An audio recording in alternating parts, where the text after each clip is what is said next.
我就喜欢这个味儿。我也喜欢呐。讨厌。女人是个单亲妈妈，为了生活，经常以取悦他人为生。这次来的客人不仅是来照顾她生意的，而且还给她介绍了一个更大的客户，出的价格让宋妈很是心动啊。随后，男人将目光看向门外，锁定了宋妈18岁的闺女。宋妈瞬间心领神会，明白，早就过了18岁了。走吧。与此同时，门外的女儿也心知肚明，怎么可能听不懂他们的谈话呢？但是她没有选择，只能无助的默默流泪。看着进去的两人，宋姐拉着宋弟回到卧室，关上房门，紧接着用手紧紧的捂住宋弟的耳朵。她现在唯一能做的就是不让宋弟被这种环境玷污。殊不知接下来发生的事儿会彻底改变宋弟的一生。这一天，一个男人从姐弟俩的房间中衣衫不整的走了出来，看着走出来的大客户，身为人母的宋妈屁颠屁颠的赶忙凑上前去。男人随手掏出一沓钞票，看着用女儿换来的钱，可把宋妈给高兴毁了。然而这一幕被他关起来的儿子全程目睹。等到宋妈走后，儿子将堵门的竹竿拿到一边，然后打开门，径直走到宋姐房间。只见受尽凌辱的宋姐坐在床上蜷缩成一团，看着眼前的宋弟，宋姐这时才开始放声大哭起来。很快到了晚上，屋外的雷声惊醒了睡梦中的宋弟。然而此时宋弟发现身边的宋姐早已不见了踪影，于是宋弟起床赶忙去找宋姐。殊不知当他打开房门的时候，整个人都被惊呆了，宋姐竟然在雨夜悬梁自尽了。家里唯一最疼爱自己的姐姐就这样被宋妈活活逼死了。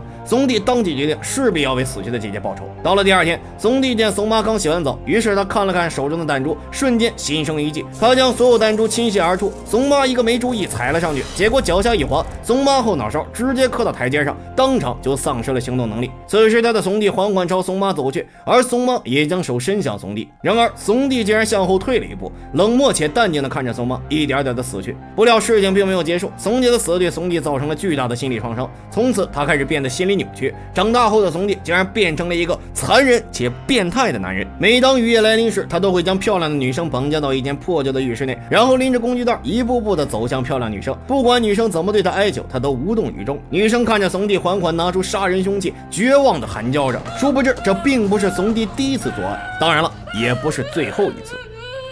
别看这个女人长得平平无奇啊，但她的身手却是相当不凡呐。当男人看到她亮出警官证后，直接吓得是撒腿就跑啊。然而女人不费吹灰之力就追上了男人，3下5除2就将男人当场制服，并且将其送往公安局。到达警局后，女人径直走进队长的办公室。人抓到了吧？带回来了。干净利落迅速，是你的作品。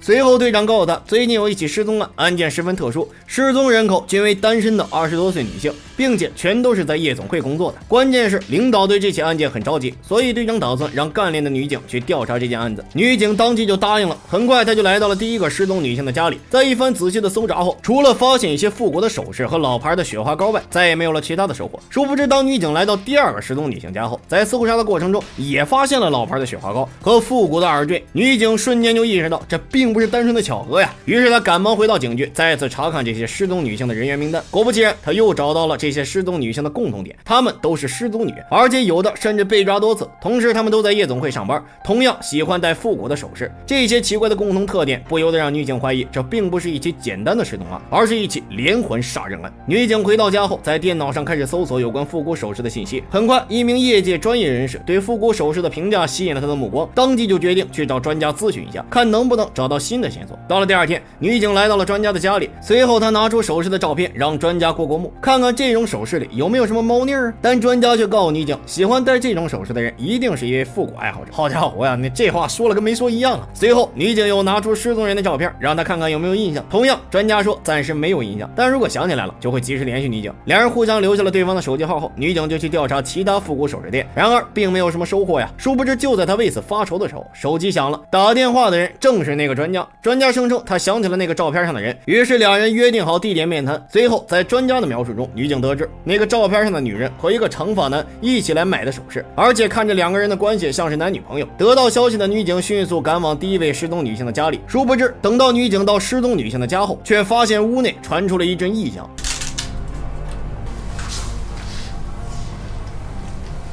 谁？出来！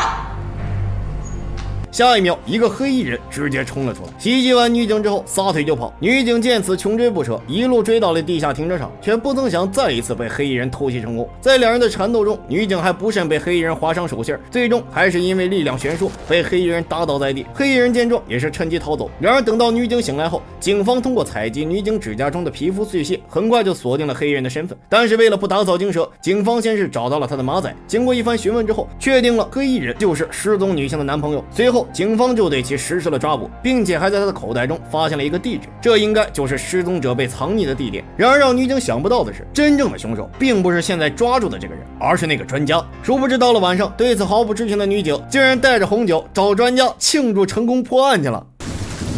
案子结了，我来感谢你。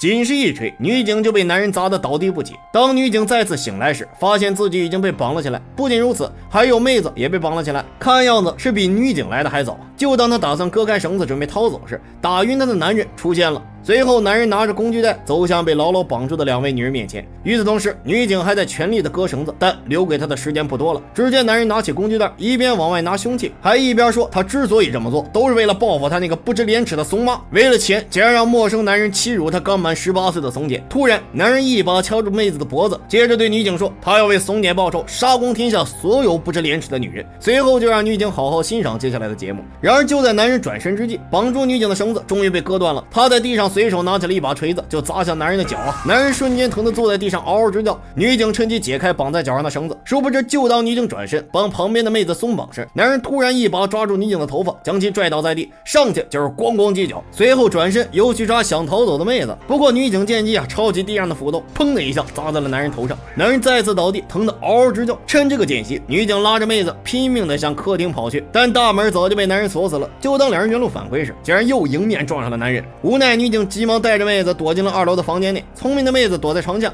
用力的捂住他的嘴，生怕男人会听到大口喘气的声音。但这一切都是无用功啊！男人很快就找到了两人的藏身之处。眼看妹子即将被男人发现，女警一个闪身就将男人扑倒在床，上去噗呲噗呲就是几拳呐！殊不知还不等两人跑远呢，男人竟然又满血复活了。面对此时已经杀疯了的男人，女警也束手无策的，甚至最后还结结实实的挨了男人一锤。吃疼的女警应声倒地，久久不能站起身来。随后男人见状又将目标转移到了妹子身上。然而就当男人对妹子痛下杀手时，女警强忍着疼痛站起身来，从背后狠狠勒住男人的脖子。不多时，男人就倒在地上没了反应。不料就当女警两人打算再次离开时，男人竟然又奇迹般的站了起来，他将锤子抡圆砸向了女警，然后又将女警牢牢的摁在了桌子上。殊不知灵活的女警一个转身就摆脱了束缚，并将男人一刀封喉，完成反杀。最终男人无力回天，当场丧命。故事到这里也就结束了。如果说男人的母亲是一个贤妻良母，对自己的子女疼爱有加，那么男人是不是就不会像现在这样做出这么极端的事了呢